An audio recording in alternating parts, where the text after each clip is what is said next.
Tapi kenapa lu berani memutuskan untuk akhirnya Sendiri. gue sendiri? Kayaknya karena gue nggak berpikir Pernah kepikiran nggak, maksudnya gini, udah deh gue nggak mau cerai demi anak-anak? Kan banyak orang tua yang seperti itu kan. There's nothing wrong with that ya. Iya. Tapi gue bertahan demi anak-anak gue. Again, itu Kalau boleh jujur, guilty feeling inside of you dengan perceraian ini? Perasaan bersalah ada nggak? sekarang yang nanyanya. Ada nggak kak yang ngomong misalnya, tuh kan kebanyakan ngomongin artis sih sekarang akhirnya bercerai kan? Ada nggak? Banyak lah. I knew it. Do you care? No. Kamu kok nikah lagi? Ntar diomongin orang loh, udah lama menjanda. Bodo amat.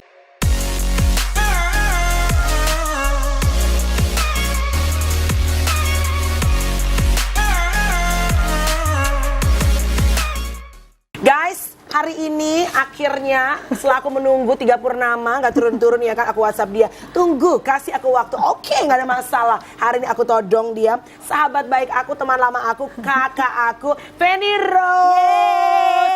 No secret. Mwah. Hari ini sesuai dengan no secret kamu ya, tidak ada rahasia. Aku akan menanyakan banyak hal kepada Kak Rose.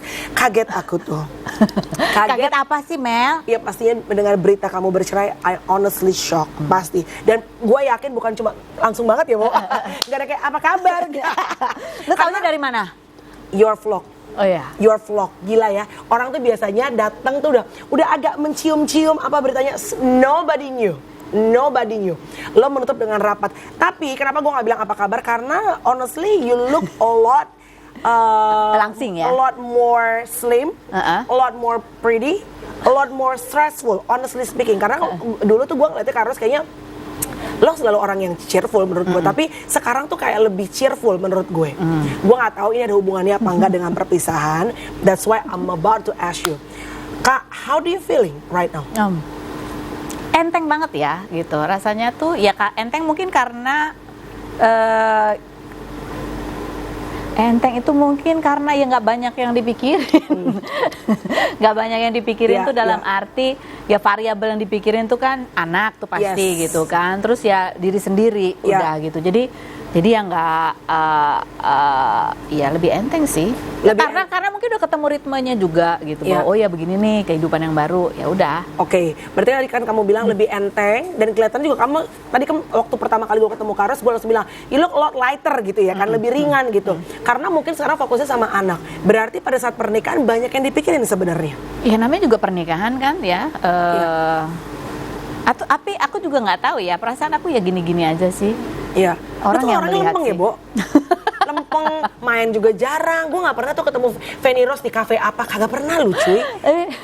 Nongkrong sama artis, punya geng artis, lu tuh nggak pernah, Kak. Iya, aku nggak punya. You have your own life, bener nggak? Lu ngerasa nggak sih? Iya, jadi sekarang itu aku lebih banyak tuh di rumah gitu ya. Kalau habis kerja tuh di rumah emang benar-benar menikmati waktu tuh diriku gitu ya, nata cangkir, nonton drama Cina, nata cangkir, iya. Terus yang rebah-rebahan gitu kan. Kau rebahan ya Anda ya? Kau rebahan. Right. Jadi ya apa ya, ya lebih ke diri sendiri. Terus banyak-banyak sekarang ini adalah momen-momen dimana aku ingin menemukan diriku sendiri. Wow. Gue tuh sebenarnya maunya apa? Gitu. Gue tuh sebenarnya maunya apa? Kalau ada yang nanya, terus gimana udah punya pacar lagi belum? Mau menikah lagi? Itu justru yang kayaknya gue nikah tuh apa ya? Hold on, wait. Nikah tuh apa ya gitu ya. Jadi kalau ketemu tamu-tamu tuh makanya sering nanya gitu, pernikahanmu tuh kamu tuh menikah kenapa? Karena buat aku dulu sama sekarang pasti beda ya. Kalau sekarang ditanya di saat ini nih di usia ini tuh kan, kalau dulu mungkin kita tuh kan banyak harus buat punya anak, menikah untuk punya anak gitu kan, atau ntar kalau udah umur segini nggak nikah gitu. Jadi kayaknya ada banyak variabel di luar diri kita gitu. Kalau sekarang kan kamu kok nikah lagi, ntar diomongin orang loh, udah lama menjanda. Bodo amat, udah lewat dari fase-fase terserah pikiran orang, tapi lebih ke gue maunya apa gitu. Nah itu tuh ternyata susah ya. Ternyata gue nggak tahu gue maunya apa. Nah, sih akhirnya maksudnya gini, lu kan you're a bit older than me. Kita umurnya nggak jauh berbeda sebenarnya. Gue 41, Karos di atas gue. Berarti di usia kalau orang masyarakat tuh ngeliatnya you supposed to be mature enough gitu to knowing what you want. Ternyata manusia tuh nggak gitu ya, Kak. Enggak. I found out ternyata memang di usia 50 pun orang kadang-kadang masih bingung, what do I want in life?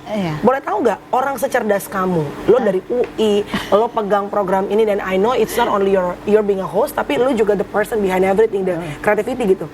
For that person yang menginterview banyak banget orang, dan lo pasti menemukan banyak warna dong saat lo menginterview gitu kan. Lo sendiri kemarin lo bilang, gue masih harus mencari siapa sih diri gue, apa yang gue mauin. Kok bisa, Kak? Iya, karena ketika ya gue nggak tahu apakah gue ini adalah, kalaupun nanti gue menjadi istri gitu ya, apakah gue itu istri yang ideal?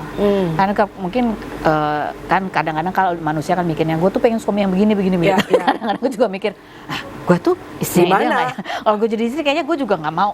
Banyak nih, gue banyak wawancara perempuan-perempuan yang sudah sendiri lagi gitu. Mereka mikir, aduh tapi nikah, tapi gue malas tuh istilahnya bikinin kopi tiap hari gitu. Artinya gimana ya? Membagi diri dengan orang lain tuh sebuah komitmen. Yang kerja keras ya. Ketika udah di saat yang kita cuma mikirin diri sendiri, itu tuh jadi kayak sanggup nggak ya? Gitu. Sanggup nggak gue? Aku yang sekarang tuh berpikir gini, gue bisa jadi istri yang gitu nggak ya? Walaupun mungkin pengen ada orang yang buat sharing cerita, ya pengen ada, tapi terus tadi pas ekspektasinya apa gitu ke gue? Apakah gue bisa memenuhi ekspektasi gitu? Karena kayaknya gue semakin usia gini kayaknya semakin nggak bisa diatur. Makin pengen lo gitu, makin lebih sulit untuk berkompromi. Bener? Kayaknya ya. Even nggak usah sama pasangan ya, sama segala hal. Jadi kalau misalnya nih, gue nggak mau, misalnya ada acara atau ada orang yang di acara itu yang gue nggak nyaman tuh. Kalau gue ngerasa, aduh gue nggak nyaman, gue mendingan enggak. Kalau dulu mungkin ada rasa nggak enak gitu. Dan itu yang sebetulnya yang sekarang ini yang gue menemukan lagi diri gue itu adalah gue belajar untuk mengatakan gue nggak nyaman, gue nggak suka, gue nggak mau. Kalau dulu tuh ada banyak perasaan nggak enak. Gue tuh dulu adalah orang yang kalau nggak suka tuh ya udahlah gitu, atau ini tuh diem aja lah. Kalau sekarang tuh gue belajar untuk mau ngomong, dan bahkan itu ke anak gue pun gue ajarin, karena gue nggak pengen dia mendem gitu. Jadi lebih kayak, kamu punya pacar nih sekarang, ingat ya kamu harus belajar untuk mengatakan kamu tidak nyaman kalau dia begini. Utarakan dengan cara yang baik, tapi kalau kamu nggak nyaman jangan diem aja gitu. Komunikasikan kamu maunya apa. Jadi itu kan cara komunikasi ya. Kontennya sendiri kalau dari gue maunya apa ya? Karena komunikasi salah juga kan akhirnya tujuannya nggak nyampe juga kan. What was the trigger, if I may know? Kan pasti along the way kamu tadinya yang ngerasa bahwa ya udahlah untuk berkompromi supaya everything's normal, on the right path, ya udahlah diikutin. Walaupun sebetulnya banyak nggak pengen di dalam hati, tapi dilawan juga. Sampai akhirnya lo sekarang bilang, kalau gue nggak nyaman, I'm just gonna say it. Triggernya apa? Banyak sih, tapi satu hal yang baru terjadi belakangan ini adalah, ini bukan di luar hubungan ya, tapi di pelajaran tentang diri gitu ya. Ada satu kejadian partner kerja lah gitu ya, partner kerja yang udah lama banget gitu. Kita pernah punya problem di masa lalu, which is yang udah lewat lama banget gitu. Aku pikir aku sudah melupakan, lupakan ya, kalau memaafkan itu mungkin ternyata belum gitu. Udah melupain aja deh, ya udahlah ikhlasin aja, karena toh perjalanan itu memang harus terjadi untuk gue sampai di titik ini gitu. Tapi ada satu momen kemarin itu di mana tiba-tiba yang lama itu tiba-tiba kayak cross path lagi gitu sama aku. Terus di situ tuh aku marahnya tuh betul-betul yang kayak wah meledak gitu, yang kayak terus di situ tuh aku menyampaikan semua apa yang aku pendam, bahwa gue tuh nggak suka ya lu begini-begini, karena itu that's why the next gue nggak mau lagi lu cross path sama gue gitu. Dan kemarahan gue itu gue langsung gini, kenapa gue marahnya seperti itu ya? Oh ternyata itu karena gue merepress kesalahan gue ke apa istilahnya, lu memperlakukan gue seperti itu tuh sebenarnya gue nggak terima lo, gue marah, tapi gue belum sempat terucap gitu. Gue pikir tadinya gini, kalau gue nggak suka dan gue nggak ngucap ya udah telan aja. Ternyata pada saat ada triggernya itu dan gue belum sempet ngomong, itu rasanya lebih kayak gue nggak bisa kontrol emosi gue. Dari situ gue belajar bahwa oh ya, sekecil apapun kita tuh, walaupun mungkin tuh orang, ya itu tadi kan lo bilang kita hanya bisa mengontrol diri kita sendiri, kita nggak boleh ngontrol orang lain. Tapi di satu titik ada bahwa gue tetap harus ngomong, walaupun tuh orang mau denger mau enggak, tapi gue udah pernah menyampaikan bahwa gue tuh nggak suka diginiin, gitu. Jadi dikeluarin ya. Tetap karena kalau diomongin. nggak at some point lo akan meledak. Dan meledaknya itu nasty banget. Iya, and it's not good for you, right? It's not good for. Abis marah tuh nggak enak banget rasanya gitu. Tapi kenapa lo berani di usia yang, I'm sorry, you're not that young anymore. And you're on the top of your career, lo tahu bahwa ini bisa aja mempengaruhi karirmu. Minimal ibu-ibu tadi, Feni Rose gitu ya, pasti ada kan, enggak akan semua orang pro dengan decision kita. Tapi kenapa lo berani memutuskan untuk akhirnya, sendiri, gue sendiri? Kayaknya karena gue nggak berpikir, gue kan bukan tipe orang yang mencitrakan diri apa-apa gitu ya. Jadi ya gue just being myself aja gitu. Dan ya gue gak tahu ya. Gue nggak berpikir takut, tidak takut, takut enggak. Ya banyak waktu aku bikin podcast, banyak orang juga yang kemudian juga sharing, terus mereka mengatakan ya Mbak Feni mah enak, punya kerjaan, ada pemasukan gitu, sehingga pada saat mengambil keputusan apapun lebih enak. Ada orang yang mungkin pada saat mengambil keputusan bingung, tapi aku pikir ya mungkin juga ya, juga gitu ya. Jadi aku pada saat itu ngerasa ya nggak ada takut yang gimana-gimana banget juga nggak ada. Tapi kalau wah ini dunia baru yang aku harus masuki, yang kita nggak tahu nih apa gitu, ya itu ada sih gitu ya. Tapi kalau takut yang berlebihan, nanti gimana ya kata orang, nanti gini kata orang, tuh enggak. Justru ketakutanku tuh lebih kepada, nanti kalau orang tahu gue sendirian. Gimana ini? Cowok-cowok yang buaya-buaya itu gitu, itu. Lo udah galak tuh kan, suka jutek kan lo. Masih ada pemikiran itu gitu ya? Itu gue takut, gue nggak tahu. Itu lebih kayak gimana ya? Mungkin dulu ya, bukan sombong ya, kan aku udah cerita di podcast juga. Dulu tuh I heard that. Kayak ada yang naksir tuh sampai dulu ngikutin di angkot gitu kan. Aku dulu naik angkot ya kan. Iya, sama-sama naik angkot. Aku tahu itu bukan arah tujuan pulangnya dia gitu. Niat gitu ya. Niat, terus ngajak ngobrol dalam angkot. Itu buat aku tuh nggak nyaman. Karena aku tuh orangnya, ya itu kan orang nggak percaya kalau aku tuh introvert ya. Aku tuh nggak bisa kenalan orang yang aku nggak tahu, dia nggak punya link yang sama gitu, tuh nggak bisa gitu. Ternyata dibalik rumpi kan lu tuh introvert ya Kak? Wow. Ya kalau nggak introvert, buktinya kan udah terbukti ya itu. Iya, terbukti tertutup sekian lama gitu. Wow, was it hard when there was a times lu sebetulnya juga mungkin di rumah lagi nggak suka cita, and then you have to go for work and nobody cares. Feni Rose harus datang dengan keceriaannya, menggali mungkin rumah tangga orang yang mungkin sedang mau bercerai narasumbernya, tapi in the same time you actually dealing with the same things. Was it hard? Secara general, waktu pandemi aja misalnya kita baru dengar kabar orang yang terdekat kita kenapa gitu ya. Itu sempat di pojokan tuh yang gitu sedih. Tapi gue ketika bekerja itu memang banyak yang bilang kayak gue tuh kayak punya kepribadian yang banyak gitu ya. Dua wajah gitu kayaknya lo. Jadi begitu 5, 4, 3, 2, 1 tak itu tuh udah nggak inget gitu. Wow. Bahkan ya separah-parahnya gue kalau lagi kerja nih. Misalnya harusnya gue minta anak gue dijemput sama supir atau apalah gitu ya, harus belanja dulu ke pasar apa itu begitu gue belum sebutin itu sebelum gue syuting dan masuk masa syuting, gue udah nggak inget. Paling tinggal suster bilang, Bu ini sih ini, oh ya ampun. Astaga, gitu. Bener-bener lo tuh fokus. Emang fokus ya. And you have to work di dalam artinya. Iya, karena kan pada saat kerja itu kita bukan pada saat on air aja kerjanya. Right. Begitu datang ke Trans TV. Udah ready dalam bentuk gerakan kita udah di set ini kan sebenarnya juga nggak lama ya, cuma berapa jam kan. Tapi memang hadir itu pikiran dan badan itu penting karena kalau enggak ya pasti jelek lah gitu. Benar. Tapi honestly sebenarnya kita tuh sama Kak. Walaupun gue sebenarnya lebih extrovert ya dibandingin lu.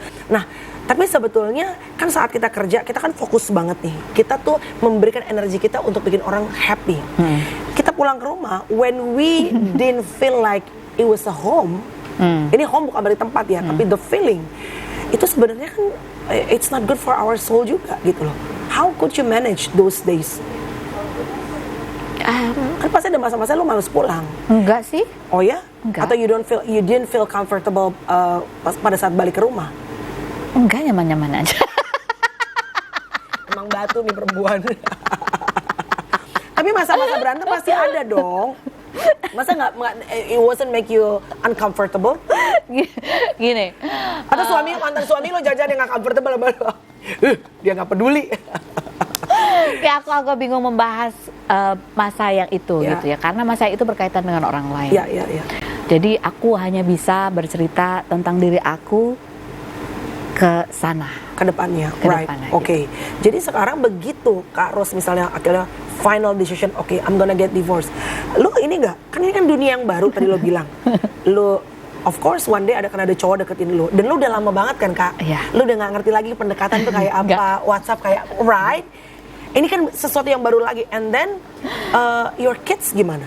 Especially kan sekarang terlepas dari suami ya gitu. Kita nggak akan bahas ke mantan suami. You and your kids gimana dealing supaya mereka tidak ngerasa bahwa mereka adalah produk dari broken home? Kan you don't want that.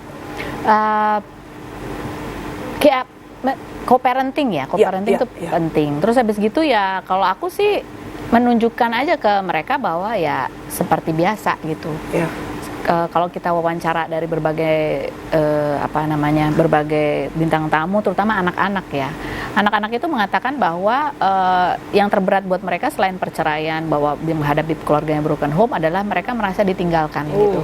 Mereka merasa ditinggalkan tuh kayak artinya kok ini sibuk sendiri sih dengan hal yang lain. Kata mereka tuh loh, kenapa kita jadi kayak ya karena mereka kan yang harus beradaptasi. Kan mereka harus ngikutin keputusan orang tuanya, itu bukan mau mereka gitu. Exactly. Jadi ya itu hadir untuk mereka di luar masalah kita itu yang terpenting gitu. Apalagi kalau anak masuki masa puber itu kan juga macam-macam ya gitu. Jadi ya itu sih. Tapi di satu sisi kayaknya kalau aku sekarang ini ada masalah lagi buat aku. Aku terlalu asik dengan diriku sendiri juga. Maksudnya kayak enak banget di kamar ya. Gak ada yang ganggu. Lu fokus sama diri lu ya deh. Terus kemarin anak gue di wawancara tuh ya, Mami gimana kalau di rumah beda nggak sama di TV? Beda banget. Kalau di rumah gimana? Ya Mami di kamar aja nonton drama Cina. Gue begini, jangan-jangan anak gue juga merasa tidak terperhatikan karena ibunya sibuk sama dirinya sendiri. Lu udah kayak ABG tua ya Nek sekarang ya, tiba-tiba jadi ABG gitu. Tapi did you speak with your kids? Iya. Karena gue lihat kan lo deket banget kan, and then with your stepdaughter juga kan, and they already grown up gitu. Pasti kan lo harus ngomong dong. Ngomong. Gimana tuh Kak? Was it hard? Pada saat bilang ini keputusan gitu. Ya udah. Aku tahu mereka sedih, tapi aku nggak mau terlihat sedih di depan mereka gitu. Tapi aku sadar bahwa mereka juga butuh waktu sedih gitu. Mereka butuh waktu untuk sedih dia. Jadi kita kamu jangan nangis, nggak bisa gitu juga ya. Itu kan proses mereka ya. Udah gitu. Itu tadi ya ini itu gitu kan. Cuman ada yang sama yang kecil terutama itu. Aku sebelum tidur tuh pernah. Audi? Iya tuh dulu. Ya. Ingat ya Ade, apapun yang terjadi, mom and dad always love you and proud of you gitu. Jadi waktu ngomong terus dia bilang gitu, I knew it, dia udah curiga. Kita harus membuktikan, walk the talk itu kan susah ya. Iya, harus penuh dengan usaha bahwa ya apapun yang terjadi ya kita tetap family kok gitu. Jadi nggak perlu ada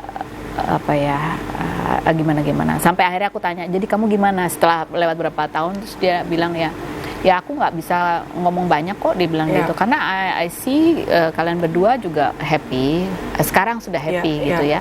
Jadi ya udah, jadi mereka ketika melihat orang tuanya baik-baik saja, ya mereka juga merasa kayaknya lebih enteng.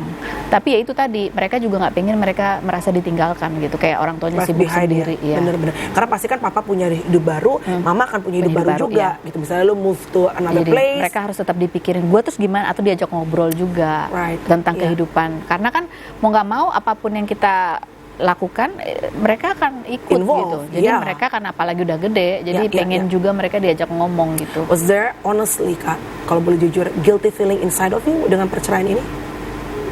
Perasaan bersalah ada nggak? Sekarang yang nanyanya. Like now, pernah merasa begitu nggak in the deepest of your heart, or not at all, no judgment? Kalau sekarang ditanya begitu, aku tidak merasa. Karena aku melihat bahwa aku sudah cukup, anak-anakku sudah cukup melihat bahwa orang tuanya baik-baik saja kok gitu. Kita nggak jadi musuhan gitu ya. Nggak saling menjelekan. Juga gitu. Ya udah gitu. itu satu PR gitu yang udah lewat. Yang kedua adalah ya kita tetap menjadi orang tua gitu. Kita tetap hadir, kalau mereka salah tetap kita tegur gitu.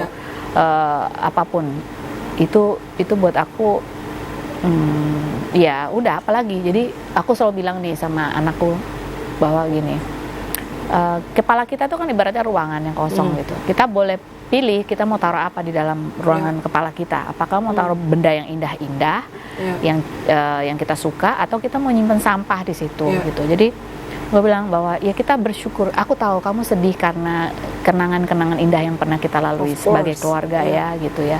Tapi ya ini kenyataannya seperti ini, kita syukuri kita pernah bersama, kita pernah happy, kita pernah kesini bareng, kita pernah ke situ, kita syukur, ucapkan terima kasih, and then move on, kita buat cerita yang baru yang juga menyenangkan gitu. Jadi itu nasihat buat dia dan buat aku. Buat ngomong ke diri sendiri juga ya. Jadi kita mengucapkan terima kasih buat apapun yang terjadi. Dan itu juga termasuk latihan penemuan diri aku ya. Termasuk kalau ada barang-barang hilang. Iya. Ya udahlah, mungkin jodohnya baru sampai sini. Jadi kalau ada barang hilang tuh gue sekarang udah yang aduh kayak ada lah pasti kan. Ku taruh mana sih? Aduh rese banget gitu. Jadi sekarang kalau ada barang hilang tuh gini. Terima kasih sudah bersama aku selama ini ya. Oke, gue bersyukur banget lah gitu. Gue sudah sempat pakai lo dan segala macam gitu. Oke, move on deh. Kok bisa gitu? Do you have any spiritual guru atau ada psikolog yang membantu lo during those time sampai lo bisa sekarang? Kan itu kan satu pattern pikiran yang harus biasanya didapetin dari orang yang mungkin di look up tuh. Iya kan, kita banyak ya buku-buku self improvement gitu. Terus beberapa tahun memang aku belajar neuro linguistic programming itu juga ya, bagaimana kita ya itu tadi yang memprogram pikiran kita dengan pola-pola yang lebih bermanfaat buat kita gitu. Termasuk salah satunya itu yang mengisi kepala ini adalah ruangan apa yang mau diisi, sama ya biasa ya Marie Kondo ya. Oh iya, oke. Jadi pindah rumah. Tapi lo gak ngeliat suami lo, mantan suami, masih membawa joy gak? Kan kalau Marie Kondo tuh dia punya pattern bahwa gini, kalau lo lihat barang udah numpuk, lo bilang, oh is it still bring me joy? Kalau enggak, buang. Tapi marriage gak bisa gitu dong, Nek? Atau gitu? Itu pengalaman, bukan pengalaman ya, refleksi diri yang aku dapat ketika aku pindah rumah. Iya. Membawa barang-barang yang banyak banget, terus harus memilah gitu ya. Pada saat itu tuh kan aku harus memilih, karena nggak semua muat gitu. Memilih untuk ini, apakah ini dibuang, bukan dibuang ya, ini di udahan, ini akan disimpan gitu. Dan di situ aku menemukan, aku tuh suka menyimpan hal-hal yang apa sih ini yang gue simpan? Nggak pernah kepake, nggak penting juga. Dan itu menggambarkan hati dan pattern my life, banyak hal yang udah nggak penting, nggak fungsional, lu masih simpen di hati lu. Iya, entah dengan alasan nanti masih muat lah, ini gue siapa tahu kepake lah gitu ya, atau aduh sayang nih gue ngebuang, nyempit-nyempitin, sesek gitu. It took space. Sampai sekarang sebenarnya masih ada beberapa ya. Kan kayak gue juga ngerasa nih saat gue menginterview, gue tuh melihat banyak warna manusia. Iya. Right? Kalau kita nggak kuat-kuat banget, kadang-kadang bisa loh Kak, apa yang orang lain tuh share, bisa kalau lo sering menginterview dan warnanya sama, bisa pelan-pelan menginfluence warna lo gitu. Lo kan interviewer Kak, you've been interviewing so many people, bintang tamu di tempat lo. Menurut lo ada nggak itu mempengaruhi banyak hal juga dalam karakter lo? Oh, karakter. How you make decision? As you found, you met so many people here. Iya, ya kita bertemu banyak orang dengan berbagai value ya. Kalau ada yang berbeda sama sekali itu aku cuman memahami, bukan cuman memahami, aku berusaha untuk memahami dan mengerti, tidak harus setuju gitu. Jadi kalaupun memang aku nggak setuju ya aku paham, aku mengerti, tapi itu tidak akan menjadi my internal value juga gitu. Jadi itu sih kalau ada yang mempengaruhi kayaknya enggak. Aku tetap ya itu tadi, walaupun aku mencari aku maunya apa, diriku apa, tapi dalam mengambil keputusan itu enggak dipengaruhi oleh siapapun yang aku wawancara. Dari opini orang-orang yang pernah lo temuin enggak ya? Enggak. Right. Do you feel happier actually right now? Iya, karena sekarang perjalananku adalah lebih banyak perjalanan diri sendiri ya. Perjalanan diri sendiri dan perjalanan sebagai ibu gitu ya. Jadi karena PR-nya tuh dua itu yang utama gitu ya. Jadi rasanya ya lebih, namanya gimana sih kalau PR-nya nggak terlalu banyak, jadi kita bisa lebih fokus kan gitu, lebih fokus gitu. Itu sih kalau akhir-akhir ini memang pelajaran yang lagi banyak banget sih. Aku rasa pengalaman itu mengajarkan kepadaku adalah ya tentang diri dan tentang menjadi ibu gitu. Karena harus kembali lagi lo jadi ibu. Setelah lo punya masalah dan setelah diri lo menyelesaikan masalah lo, ya lo tetap harus jadi ibu. Lo lihat anak ya jadi gitu. Ya and it's non-stop learning ya. Iya, siapa tadi gue baca quote di Instagram, dia bilang gini, ya Teh Nini, dia bilang gini, Teh Nininya Agim. Iya. Dia bilang gini, ya kalau misalnya kita lihat anak kita yang tadinya manis itu tiba-tiba berubah, berubah, dia apa, ucapkan ya itu alhamdulillah bahwa itu adalah peringatan buat kita orang tua, dan don't forget to minta maaf sama anak, karena berarti mungkin aja kita problem ada di orang tuanya gitu. Kurang perhatian. Kadang-kadang mungkin anak juga nggak selamanya boleh apa aja boleh gitu. Emang ada di mana kita hurt gitu.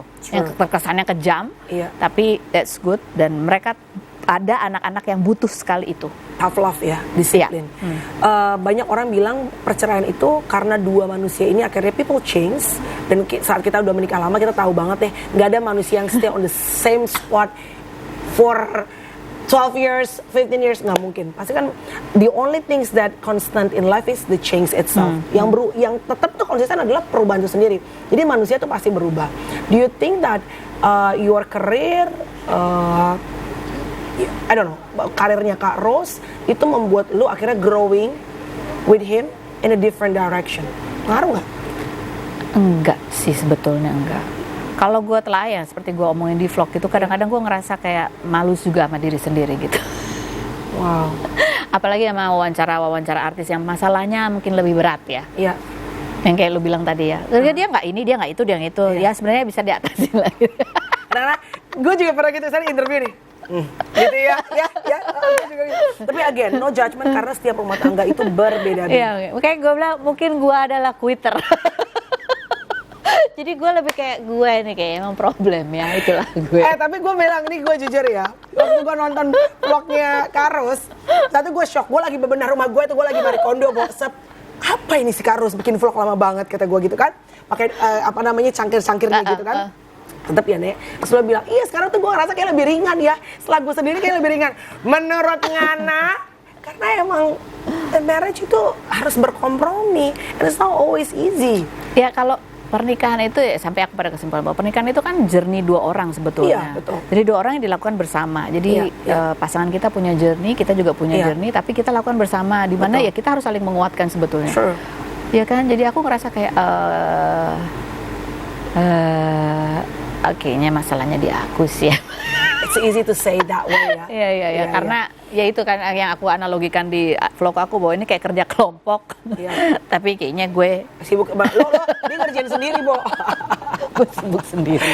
Kak, kalau ditanya sekarang, I know it's too early, tapi sebetulnya untuk seorang Feni Rose that you have everything in life. Gua rasa lo nggak kalau lo dapat laki-laki yang udah settle, ya mungkin memang itu ibaratnya bonus. Tapi kan sebetulnya kalau di Feni Rose cari harta nggak juga, nggak mungkin, because you have your own money, you have your own fame, you have your own image. Laki-laki apa yang bisa bikin lo sekarang ini noleh?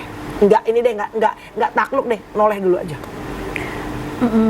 Karena ngomong di tahap ini ya, di tahap ini kan memang aku yang sedang berproses yang berbeda gitu ya. Aku mencari laki-laki yang udah di tahap yang kurang lebih sama aku. Right.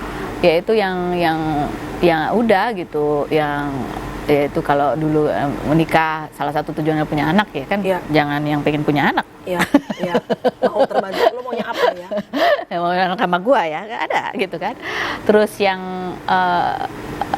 itu satu, apa lagi ya? Aduh, physically ini PR. Gue tuh mau lagi. Pengaruh nggak? Fisik pengaruh ya. Ya maksudnya pengaruh tuh dalam arti. Do you have any type? Gak ada. Ya Allah. Tinggi. Ini PR, ini pertanyaan berat tau nggak? Buat gue ini pertanyaan berat. Right. Karena gue tuh maunya apa gitu kan? Gue ya. Coba bisa buat gue noleh itu ya mungkin yang gue ngerasa gue tidak dihakimi. Gitu. Jadi gue tuh kalau gue belajar diri gue sendiri, itu gue tuh kayak ada masa dimana gue tuh kayaknya ini gue nggak nyaman karena kayaknya gue tuh orang yang mau kalah gitu kan ya. Lu sebenarnya. Ya lah, sama. Makanya ini I interview you. I mau tahu. Iya. Tapi gue pengen ya itu, gue grow, membesarkan diriku sendiri. Tapi untuk bisa sama siapapun gue harus bisa ngomong, karena itu kan tujuan gue. Nggak mau ketemu orang yang gue nggak bisa ngomong apa yang gue mau sama apa yang gue nggak mau gitu, yang nggak enakan atau gue bucin banget sampai gue nggak bisa ngomong. Jadi ya kayak gitu. Jadi sebenarnya bukan siapa yang gue cari, tapi gue ini sudah siap menjadi gue yang seperti itu nggak? Karena siapapun yang gue temuin, kalau gue tidak bisa menyampaikan apa yang gue mau, apa yang gue nggak mau, kan sama aja gitu. Betul. Yes, setuju. Do you have any trauma untuk menikah lagi or not? Sebenarnya sih enggak, cuman ya itu tadi gue lagi mikir konsep pernikahan gue tuh apa ya? Yang gue inginkan itu tuh kayak masih ya gue mau ini takut salah juga ya. Takut salah dalam berkonsep gitu. Oke. Karena kan atau aku terlalu banyak konsep ya. Udahlah, kadang-kadang konsepnya yang penting juga nih. Aku terlalu banyak mikir. Mungkin karena udah tua, jadi kebanyakan berpikir. Sambil menuju to wrap up this content and hopefully you guys, I don't know, you guys can learn something. Apa yang cocok dari Kak Ros boleh diambil, yang nggak cocok jangan diambil ya. Because again everybody's different. Kak, kalau boleh belajar dari pengalaman pernikahan kamu, nggak perlu detail menceritakannya, tapi apa yang aku bisa belajar supaya aku tidak jatuh kepada tempat yang sama. Karena kan aku percaya bahwa dalam setiap perceraian, dalam setiap apapun pernikahan, lo pasti bisa belajar sebetulnya. Iya, ini sebenarnya juga yang aku selalu merefleksikan dari wawancara sama banyak bintang tamu ya, bahwa memang perlu banget tuh kita tuh tahu kita tuh siapa, kita tuh maunya apa, kita nggak maunya apa gitu. Karena ya kalau kita bingung gitu ya nggak jelas jejakannya gitu. Sebenarnya jadi everything aku bilang masalahnya sebenarnya ada di diri kita sendiri sih gitu. Mau kayak apapun, kalau kita jelas kita mempertahankan karena apa atau apapun gitu, ya itu adalah diri sendiri dulu yang harus firm. Kita sebelum lu ke orang lain. Sebelum ke orang lain. Jadi gitu. Pernah kepikiran nggak, maksudnya gini, udah deh gue nggak mau cerai demi anak-anak, kan banyak orang tua yang seperti itu kan. There's nothing wrong with that, tapi gue bertahan demi anak-anak gue. Again, itu tidak bisa aku jawab. Karena ya itu in the past. Right, but this is your decision already. Terima kasih Kak Ros. I pray that you find your happiness and you find yourself again. Karena I think it's very important untuk orang-orang performer, entertainer, orang-orang yang selalu mengeluarkan energi untuk mengentertain, menghibur banyak orang. We need to find ourselves. Aku bukan mengatakan bahwa orang-orang lain itu yang menyebabkan gua nggak happy, tapi ya intinya adalah di sini nih. Lu sendiri ya? Gue sendiri gitu. Gue sendiri yang ngerasa kayak apa sih yang gue mau, yang karena apapun kita ketemu siapapun gitu, sebenarnya the problem itu adanya di diri kita sendiri. Diri kita sendiri. Lo mau dihujat netizen, tetap kalau kontrol lo kuat di sini, kita diri sendiri. Jadi luka-luka kita dari kecil mungkin gitu ya. Terus pandangan-pandangan kita, value-value kita, itu semua atau harapan-harapan kita, imajinasi kita itu tuh sebenarnya yang membuat kita bisa adapt atau kita nggak bisa adapt gitu. Jadi harus kita, makanya itu tadi aku sedang perjalanan menemukan diri gue sendiri. Kalaupun gue kayak kok gue begini ya perilaku gue, gue harus tahu sebabnya kenapa gitu. Mungkin karena ada hal zaman lu kecil yang belum beres. Iya, benar, itu setuju banget gue. Ada nggak Kak yang ngomong misalnya, tuh kan kebanyakan ngomongin artis sih sekarang akhirnya bercerai kan? Ada nggak? Banyak lah. I knew it. Do you care? No. That's what I like about you. Bodoh amat, orang nggak bayar bill kita ya, Shay. Terima kasih Kak Feni Ros, happy selalu. Sama-sama, Mel. Dan mudah-mudahan, again, as I said before, kamu bisa menemukan dirimu kembali. Amin. Bye guys, thank you so much for watching. God bless you.